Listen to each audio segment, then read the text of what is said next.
이렇게 초대교회가 고난 가운데서도 점점 이제 그 확장의 역사를 보여주기 시작합니다. 자, AD 200년경에 남부 유럽 중심으로 복음이 확산되던 그 기독교가 AD 300년에 가서는 전 로마 지역에 확산되어지는 놀라운 일들이 일어나게 됩니다. 그런데 어떻게 그런 일이 일어났습니까? 여러분, 최근에 초대교회의 발흥이라는 책을 쓴 로드니 스터커라는 사람이 있습니다. 로드니 스터커라는 사람이 초대교회 발흥이라는 책에서 이런 얘기를 하게 됩니다.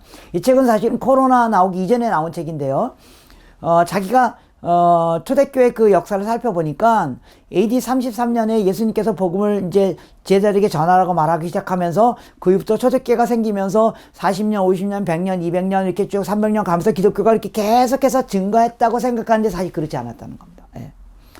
260년, 70년대, 300년 되기 전까지만 해도 기독교는 굉장히 소수의 집단으로 남아 있었다는 겁니다. 예. 그리고 300년 넘어 가까이 되면서 기독교가 순식간에 갑자기 증가하는 현상이 나타났던 걸 사회학적인 관점에서 발견하게 됐다는 겁니다. 거기 두 가지 이유가 있습니다. 첫 번째는 313년에 로마 황제인 콘스탄티누스가 기독교를 받아들이기 시작하면서 로마에서 기독교를 더 이상 핍박하지 말라고 했기 때문에 기독교가 자유롭게 복음이 전파되기 되는 상황이 마련되기도 했지만 사실은 더 중요한 이유는 다른 이유였다는 겁니다. 249년과 AD 249년, 262년경에 전염병이 지금 말하면 코로나 같은 전염병이 로마에 엄청나게 확산됐다는 겁니다. 그래서 약 매일 사람들이 5,000명씩 죽어갔다는 겁니다. 그 당시만 해도. 예. 그래서 많은 사람이 죽어가고 있었다는 겁니다. 그런데 그때 무슨 일이 일어났냐면 그때 그리스도인들이 그때 소수였던 그리스도인들이 소수였지만 그 그리스도인들의 생존율이 상당히 높았다는 겁니다. 왜 그러냐면 당시 초대교회 그리스도인들은 다 유대인들이었습니다. 예. 유대교인들, 예수님의 제자들이 유대인들이었잖아요. 그리고 유대교 안에 유대인들부터 복음이 확산되기 시작했잖아요. 예. 그래서 유대 배경을 갖고 있었기 때문에 여러분 유대인들은 어떤 사람들이었습니까? 음식이나 뭐 여러분 율법에 있는 거 아시죠? 구약에 나오는 거 음식이나 뭐 이런 거 위생 이런 게 굉장히 철저했던 사람들입니다. 예. 그래서 위생에 굉장히 철저했기 때문에 병으로부터 감염되는 사람의 숫자가 굉장히 적었다는 겁니다. 그런데 또 한 가지는 바로 그래서 생존율이 높았던 이 그리스도인들이 사람들이 막 죽어가고 있었잖아요. 그래서 이제 막 치료하고 막 관호하고 막 이렇게 하는데 예수 안 믿는 사람들은요, 자기네들도 전염병이 걸리는 게 두려우니까 막 환자들을 버리고 뭐 가버린 거예요. 근데 우리 이 그리스도인들이 그 전염병으로 좀 죽어가고 있는 사람들을 아주 적극적으로 관호하고 돕게 됐다는 겁니다. 예. 그러면서 예수 안 믿는 사람들과 생존율이 높았던, 그래서 그리스도인들에게 간호를 받았던 사람들의 생존율이 또 높았다는 겁니다. 예. 그래서 그리스도인들과 그리스도인의 간호를 받았던 사람들이 많이 살아남게 됐고, 그리고 그들 가운데 아주 긴밀한 사회적 연대망이 형성됐다는 겁니다. 예. 그리고 AD 300년 넘어가면서 복음 전파가 자유롭게 되자 어마어마한 속도로 복음이 확장되기 시작했다는 겁니다. 여러분, 바로 코로나 같은 이런 위기 상황 속에서 초대교회 교인들은 오히려 적극적으로 복음을 전할 수 있는 계기를 마련하게 되는데 그게 바로 사회와의 연대입니다. 사회와 가까이 하는 겁니다. 세상과 가까이고 그들 가운데 연대망이 형성되어지고 그것은 바로 뭡니까? 섬김을 통하여. 예. 섬김을 통하여 사회와 가까이 되고, 그리고 그것이 팬데믹이 끝난 다음에 복음 전파가 놀라운 속도로 확장할 수 있는 계기가 됐다는 겁니다. 자, 그러면서 이제 400년, 500년 넘어가면서 기독교는 남부 유럽에 머물러 있던 기독교가 중부 유럽으로 올라가게 되고, 중부 유럽과 북아프리카와 그 다음에 아시아 쪽으로도 넘어오게 되는 거죠. 그래서 저기 여러분 그림에 보시면 파란색으로 된 지역은 기독교가 국교화되는 지역입니다. 그리고 노란색 지역은 기독교가 국교는 아니지만 복음이 확산되어지는 그런 장면들을 보게 됩니다. 600년, 700년 넘어가면 기독교가 아시아까지 오게 됩니다. 여러분 기독교가 600년, 700년 아시아, 중국에까지 오게 됩니다. 여러분 그 당시 네스토리우스라는 학파가 있었는데 이 학파가 아시아로 와서 중국에 와서 복음을 전하게 됩니다. 그래서 중국의 서쪽 지역은요, 서안에 가면요 경교비라는 거 있습니다. 그래서 이 네스토리아스 아빠가 중국에 왔을 때 그때 불렀던 그들을 경고라고 불렀습니다. 그때 기독교를 경고라고 불렀습니다. 그래서 그 경교비에 보시면 지금도 그 서안에 가면 그 도시 입구에 있는데요, 거기에 보면 복음에 대한 내용들이 이렇게 쫙 쓰여 있습니다. 전지에 하나님이 세상을 창조하시고 예수 그리스도를 보내주시고 그런 게 다 있습니다. 여러분, 그래서 AD 600년, 700년경에 중국이 어느 나라였어요? 당나라였잖아요. 그죠? 당나라. 예. 그래서 진시황이 기독교를 적극적으로 수용합니다. 예. 그래서 기독교가 상당히 중국까지 확산, 중국, 몽골까지도 확산되어집니다. 여러분, 중국이 AD 600년, 700년경에 중국하고 교류했던 한국의 나라가 어떤 나라입니까? 예. 바로 신라입니다. 예. 그래서 여러분, 신라의 유적 가운데 기독교 유적이 나옵니다. 불국사에 같은 데 보면 십자가의 모형에 돌 십자가가 등장하기 시작하고, 또 조금 그 이후의 일이지만 불교의 불교와 기독교가 이렇게 섞여 있는, 그래서 연꽃 위에 부처님이 앉아 있고 그 위에 십자가가 있고 뭐 이런 그림들이 나타나기 시작합니다. 그래서 사실은 기독교는 유럽에만 머물러 있던 것이 아니라 AD 600년, 700년 이렇게까지 아시아로 오게 되는 일들이 일어나게 됩니다. 자, 그러다가 무슨 일이 일어납니까? 여러분, 저 그림에 보시면 초록색 띠가 크게 펼쳐 있는 거 보시죠? 초록색. 그게 바로 이슬람입니다. 예. 그러다가 AD 620년경에 이슬람이 등장하기 시작합니다. 근데 이 이슬람이 사우디아라비아, 지금 시나이 반도를 중심으로, 아라비아 반도를 중심으로 확산되기 시작합니다. 그래서 이 이슬람이 620년에 시작했는데 굉장히 빠른 속도로 확산됩니다. 700년, 800년 가면 벌써 남부 유럽을 다 차지하고 아프리카 북부 지역까지 차지하고 스페인까지 다 먹어버립니다. 그리고 아시아 쪽으로 오기 시작합니다. 예.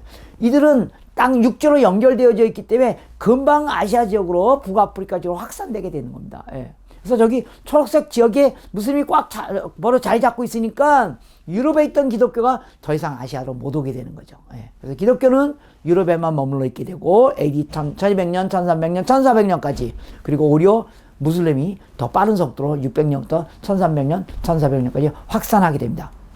자, 그러다가 1500년경에 1400년 말 1500년경에 세계 역사에서 중요한 사건이 일어납니다. 여러분 혹시 아십니까? 1492년 무슨 일이 일어납니까? 바로 콜럼버스가 대서양을 횡단하기 시작합니다. 그러니까 유럽에 있던 사람들이 아시아 지역으로, 또 중앙아시아 지역을 통해서 중국과 교류하는 일이 막혀버린 거예요. 왜요? 저기 이슬람이 등장하니까.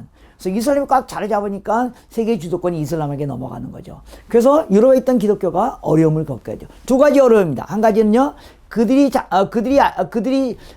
성지 예루살렘이 이슬람에게 넘어갑니다. 또 이슬람이 이렇게 아시아와 소아시아와 이 북부 유럽을 다 차지하니까 유럽과 아시아와 교통하는 그 교류 무역로를 이슬람이 다 갖게 되는 거죠. 예.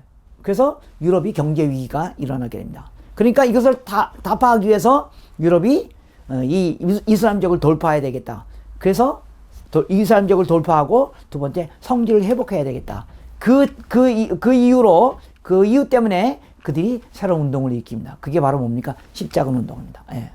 그래서 십자군을 보내가지고 이슬람 교도를 다 죽이고, 이 교도를 죽이고 성지를 회복하고, 그리고 아시아로 가겠다는 겁니다. 예. 겉으로는 성지를 회복하겠다는 것이 그들의 의리였지만 속으로는 뭐예요? 경제권을 다시 회복하겠다는 거죠. 그래서 아시아의 무역로를 확보하겠다는 거죠. 그래서 어떻게 합니까? 왜 십자군입니까? 군대를 동원하는 거죠. 근데 그 군대로 가서 다 무슬림 다 죽이는 거예요. 다 죽이는 거예요. 그런데 그 군대가 십자가 깃발을 듣고 뭐 투구나 뭐 칼에 여기 다 십자가가 있는 거예요. 십자가의 이름으로 가서 다 죽이는 거예요.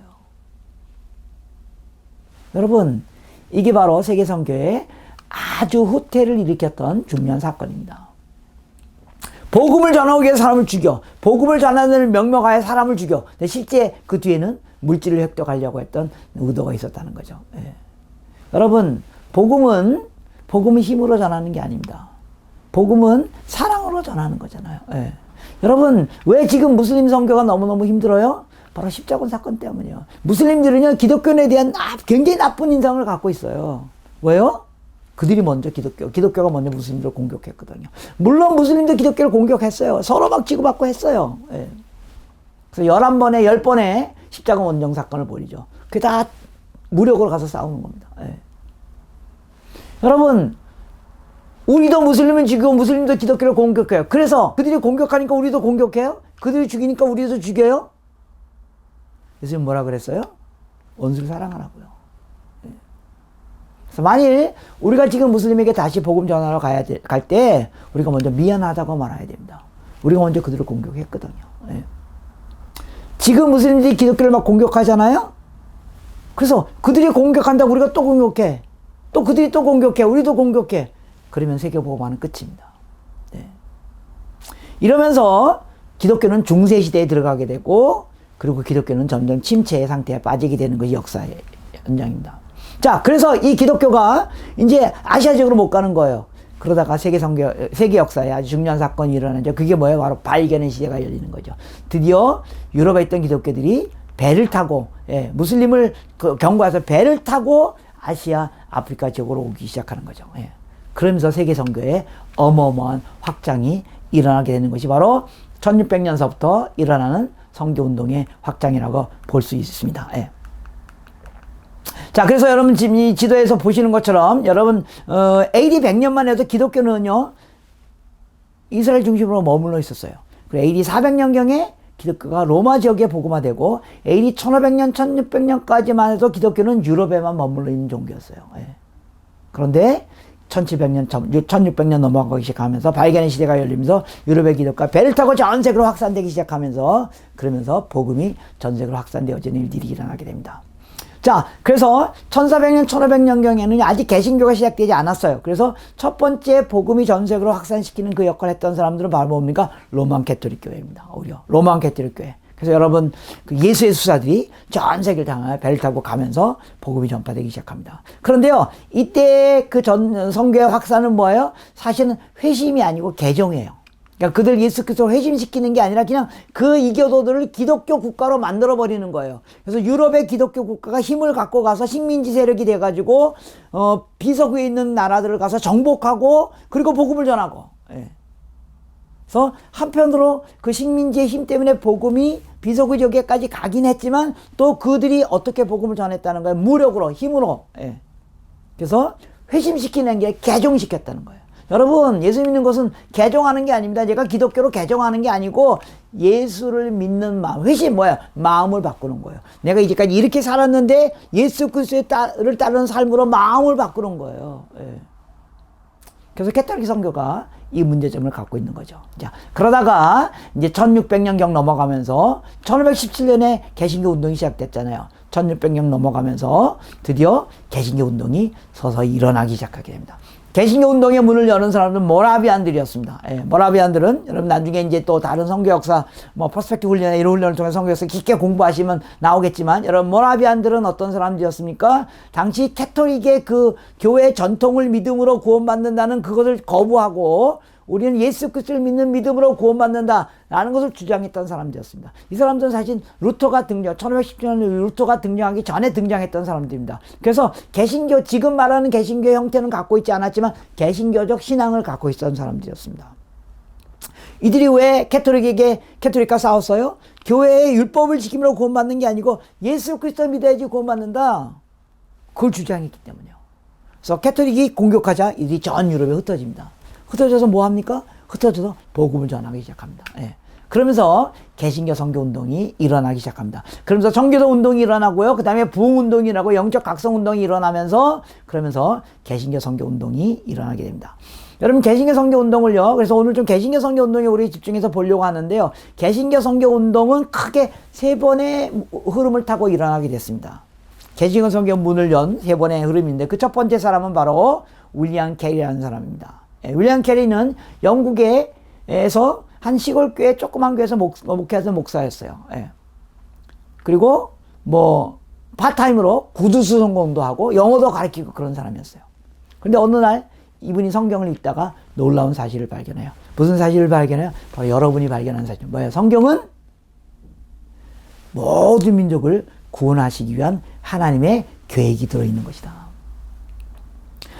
이 윌리엄 캐리는 영국 사람이었어요. 그래서 이 사람이 한 권의 책을 쓰는데 그 책의 이름이 이교도들의 회심을 위해 수단을 마련해야 할 그리스도의 책임에 관한 연구라는 책이에요. 책 제목이 길죠? 여러분 당시 청교도들은요, 책 제목을 길게 쓰는 게 유행이었어요. 그래서 책 제목만 이해해도 책 내용을 이해할 수 있어요. 짧은 책이에요. 그래서 이교도들의 회심을 위하여 그리스도인이 수단을 마련해야 할 그리스도인의 책임에 관한 연구예요. 그래서 이교도는 누굴 말하는 거예요? 그리스도인 누굴 말하는 거예요? 우리 영국 사람이 그런 뜻입니다. 당연히 영국 사람 다 예수 믿었기 때문에. 그래서 영국 사람이 어떻게 생각했냐면, 하나님이 우리에게 복을 주어서 우리가 구원을 받았고, 그리고 우리가 이제 힘이 세져가지고 저 이교도들, 저 사람들을 다 정복하고 그들을 착취하고 그들의 것을 갖다가 우리가 복을 누리도록 하나님이 우리를 구원하셨다, 우리를 축복하셨다, 이렇게 생각했다는 겁니다. 근데 우리 그리스도인들이 이교도를 착취해야 되는 것이라 이교도를 회심시켜야 된다는 겁니다. 이교도를 회심시키기 위하여 하나님이 우리에게 먼저 복을 주셨다라는 사실을 깨닫게 되었습니다. 그런데 그 일을 위하여 수단이 필요하다는 겁니다. 근데 그 수단이 뭐냐면 윌리엄 캐리는 두 가지를 얘기해요. 하나는 기도입니다. 기도가 선교다. 그래서 이 책에 보시면요, 세계 선교 상황이 잘 나와 있어요. 지금 이게 1785년에 쓰여진 책인데요, 지금 봐도 놀랄 정도로 세계 선교 상황이 잘 나와 있어요. 왜요? 그 상황을 보고 기도하라는 거죠. 두 번째, 선교단체를 만들어야 된다. 교회가 어떻게 선교하냐? 선교단체를 만들어서 사람들을 보내야 된다. 그래서 윌리엄 캐리가 선교단체를 만들어서 전 세계로 선교를 보내는 일을 영국교회에 제안하기 시작하고, 영국교회가 전 세계 선교사를 보내는 일이 일어나게 됩니다. 그래서 이 시대를 해안선 시대라고 말합니다. 왜 그렇습니까? 당시에는 배를 타고 가는 상황이기 때문에. 그래서 배를 타고 영국의 선교사들이 아시아와 아프리카, 중국과 전 세계를 향하여 나가는 일들이 일어나면서 개신교 선교 운동이 일어나게 됩니다. 여러분, 이 해안선 선교 시대의 가장 큰 특징이 뭘까요? 해안선 선교 시대의 특징은 희생입니다. 희생. 여러분, 지금도 선교지에 가는 거 희생이잖아요. 그런데요, 1700년 말 1800년 초에 영국에서 중국에 간다는 거, 영국에서 아프리카 간다는 건 쭉으로 가는 거나 마찬가지입니다. 당시에 영국에서 따는 선교사들이 아시아나 아프리카로 올 때 그들의 평균 수명이 3년 내지 5년입니다. 선교지 가면 3년 내지 5년에 다 죽는 겁니다. 그럼 상상이 되시죠? 1800년경에 겨우 영국의 문명이 근대화되고 의료가 조금 발달했는데 그 당시 아시아 아프리카는 그냥 풍토병 가서 죽는 겁니다. 평균 수명이 3년 내지 5년이에요. 그런데 선교지에 가는데 1년, 2년 걸려요. 윌리엄 캐리가 영국을 떠나서 인도에 가는데 얼마? 6개월 걸려요. 중국의 최초의 개신교 선교사는 로버트 모리슨인데요. 영국을 떠나가지고 중국에 도착하는데, 마카오에 도착하는데 2년 걸려요. 2년. 가다가 풍랑만 하고 또 돌아오고 막. 당시 아프리카에 가했던 선교사들은요, 2년 내에 80%가 죽습니다. 예를 들면 저희 가족이 이제 아프리카 선교사로 갔다고 칩시다. 그럼 저희 가족이 저와 아내, 그럼 자녀 3명에서 5명이 선교사로 갔다고 칩시다. 2년 내에 우리 가족 중에 한 사람만 살아있는다는 뜻입니다. 바로 이런 고난의 과정을 통하여 복음이 전 해안선에 확산되기 시작하면서 세계복음화의 진보가 일어나기 시작했습니다. 자, 그러다가 1865년에 허슨 텔러라는 사람이 등장합니다. 이 허슨 텔러는요, 이렇게 생기신 분인데요, 굉장히 강제 있게 보이시죠? 이분은 중국의 선교사로 간 분입니다. 그래서 이제 중국의 선교사로 가가지고, 여러분 선교지에 가면 어떡합니까? 내가 어떤 사역을 할 것인가 하고 이렇게 둘러보잖아요. 쭉 둘러보다가 놀라운 사실을 발견하게 됐습니다. 그 놀라운 사실은 뭐냐면, 해안선 지역에는요, 선교사들도 많이 있고, 교회도 많이 있고, 그리고 예수 믿는 사람도 많이 있었다는 거예요. 왜? 선교사들이 해안선에 도착했으니까요. 그런데 중국 내지로 들어가 봤대요. 중국 서쪽 내지로 들어가 봤더니 예수 믿는 사람이 하나도 없다는 거예요. 왜? 선교사들이 하나도 가지 않았기 때문에요. 선교사들이 왜 해안선에만 머물러 있었을까요? 해안선에만 있는 것도 3년 내지 5년 내에 죽는 거예요. 근데 중국 내지로 들어가서 그냥 그대로 죽는 거예요. 그래서 아무도 가려고 하지 않았다는 겁니다. 허슨 텔러가 이 사실을 깨닫고 하나님께 기도합니다. 하나님, 어떻게 하면 좋겠습니까? 그리고 영국교회에 와서 교회에 얘기합니다. 자, 우리가 이제까지 해안선으로만 선교사를 보냈습니다. 중국 내지로 선교사를 보내야 됩니다. 라고 말하니까 교회가 어떻게 반응합니까? 하나도 반응하지 않아요. 왜요? 해안선에 보내는 것만으로도 수많은 젊은이들이 죽고 어마어마한 재정을 썼는데 중국 내지까지 우리가 보낼 필요가 있느냐? 아무도 가려고 하지 않는다는 겁니다. 허슨 텔러가 하나님께 기도합니다. 하나님, 어떡할까요? 하나님께서 그에게 나타나십니다. 그건 너의 일이냐? 내 일이다. 내가 할 것이다. 허슨 텔러가 알겠습니다. 그럼 제가 믿음으로 가겠습니다. 교회나 사람들이 동의하지 않아도 제가 믿음으로 가겠습니다. 그래서 등장한 게 페이스 미션이에요. 믿음으로 가는 거예요. 그래서 여러분 아세요? 그래서 많은 선교사들이 허슨 텔러를 따라서 중국 내지로 들어갑니다. 지금 죽으러 가는 거예요. 근데 여러분, 1930년대 중국이 큰 세계 공황 때문에 중국의 선교사들이 다 철수했어요. 그런데 유일하게 철수하지 않은 사람들이 누구였어요? 바로 이 허슨 텔러를 따라서 중국 내지로 들어간 CIM, China Inland Mission, 중국 내지 선교회, 선교사 한 명도 철수하지 않았어요. 여러분, 믿음으로 하나님께서 그 일을 이루시는, 믿음으로 가는 자들에게 하나님께서 다 필요를 채우시는 거죠. 그래서 중국 내지 선교사에 많이 들어가는 일이 두 번째 일어난 큰 선교 흐름입니다. 이걸 내지 선교 시대라고 말합니다. 자, 그러다가 1934년에 또 한 사람이 등장하는데, 여러분 사진에 나오는 도널드 맥가브라는 사람이 등장하는데요. 정말 이 카멜 타운드, 여러분 사진 보이시죠? 굉장히 젊어 보이죠? 23살입니다. 23살에 선교지로 가는 겁니다. 이 사람은 미국 사람입니다. 그래서 어디에 선교사로 갔냐면 여러분 지도에 보시면 남미의 중남미에 있는 과테말라라는 지역에 선교사로 갑니다. 예, 과테말라. 예. 그래서 미국 사람입니다. 예. 그러니까 이제 당시 여러분 선교사로 가려면 그 나라 언어를 배워야 되잖아요. 그죠? 당시 중남미에서 사용하는 언어가 뭐였어요? 지금도 마찬가지지만 스페인어와 포르투갈어입니다. 예. 그래서 이 과테말라 이 사람이 스페인어를 열심히 공부했어요. 가가지고 스페인 과테말라 마을에 가서 복음을 전하는 거예요. 복음을 전하는데 사람들이 막 째려보는 거예요. 그래서 그 사람들이 그러는 거예요. 당신이 하나님은 우리를 사랑하고 지혜로운 분이라고 말하는데 당신의 하나님은 하나도 우리를 사랑하지 않고 지혜롭지도 않은 것 같습니다. 아, 왜 그렇습니까? 당신의 하나님이 정말 우리를 사랑하고 우리를 지혜로우신 분이면 우리에게 왜 스페인말로 복음을 전합니까? 가만히 타운젠트, 당신이 다 스페인말 쓰고 있지 않습니까? 예, 맞습니다. 우리가 스페인말 쓰고 있습니다. 근데 스페인어가 그들에게 어떤 언어예요? 그들을 지배하고 있는 나라의 언어라는 겁니다. 기분 나쁘다는 겁니다. 그래서 마치 일제시대 때 우리가 다 공공장소에서 일본어 써야 됐잖아요. 그래서 서양 선교사가 와가지고 딱 보니까 이 사람들이 일본말 쓰고 있어. 아, 그래서 일본말로 우리에게 한국 사람에게 복음을 전해. 기분이 좋아요, 나빠요? 나쁘죠. 예. 그래서 카메론 타운젠트가 하고 자세히 들여다봤더니 남미에는 포르투갈과 스페인어 두 개의 언어만 공식 언어만 있는 줄 알았는데 마을에 들어가 봤더니 마을 사람들은 다 다른 언어를 쓰고 있었다는 겁니다. 어떤 언어입니까? 난곳방언. 태어날 때부터 엄마한테 배운 언어, 마더텅, 어머니가 가르쳤던 그 언어, 자기를 지배하는 나라가 가르쳐줬던 그 언어가 아니라 자기의 원래 언어, 그 언어를 마을마다 다 쓰고 있었다는 거예요. 그래서 살펴보니까 남미에 포르투갈과 스페인어 두 개만 있는 게 아니라 500개의 언어가 있다는 사실을 깨닫게 됩니다. 이 사람이 다시 미국으로 돌아가가지고 이 500개의 언어, 그들이 마음에 와닿는 언어, 마더텅, 마음의 언어로 복음을 전해야지만 이들이 복음을 제대로 받아들이겠구나. 그래서 뭘 만듭니까? 성경 번역 성경이에요. 예, 성경을 그들의 각각의 언어로 번역해서 성경해야 되겠다. 그리고 전 세계를 보니까 전 세계 국가의 개념으로 보면 전 세계가 약 200개 정도 국가로 되어 있지만 언어 개념으로 보니까 전 세계가 6,900개 언어로 되어 있다는 겁니다. 그러면서 바로 각각의 언어로, 그래서 국가로 선교하러 가는 게 아니라 각각의 언어 집단에 가서 복음을 전해요. 그들의 언어로 복음을 전해요. 라는 생각을 하게 됐다는 겁니다. 그래서 해안선에 가서 복음을 전하는 것에서 내지로 들어가는 것에서 더 나가서 내지로 들어갔다 할지라도 마을마다 그들의 언어가 다르면 그 다른 언어로 성경을 번역해서 복음이 전파되어야 된다는 겁니다. 또 같은 시대에 누가 등장하냐면 카메론 타운젠트, 도널드 맥가브라는 사람이 등장합니다. 이 사람은 인도에 선교사로 갔습니다. 인도에 가서 복음을 전한 거예요. 한 마을에 가서 복음을 전해, 언어도 똑같고 생김새도 똑같고요. 복음을 막 전했어요.